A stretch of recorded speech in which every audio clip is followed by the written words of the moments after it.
Welcome to Unit 8. I live in a small house in the countryside.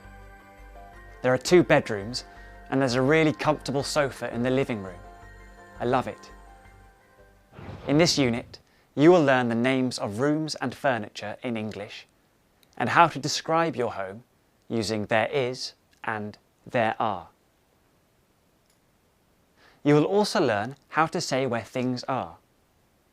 In the drawer, on the table, under the chair, next to the kitchen. Houseboats are very popular in some parts of the world. Watch an exciting video about people in Sausalito in the USA who live on houseboats. Fabulous beaches, friendly penguins, delicious seafood, and Table Mountain. Which city is it? It's Cape Town in South Africa.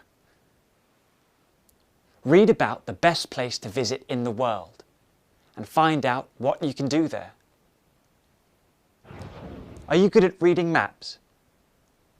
In everyday English, you will learn how to ask for and give directions. Go out of the school, turn left, cross the road and go straight on. Mr. Class, go online to learn and practice. Good luck. See you later.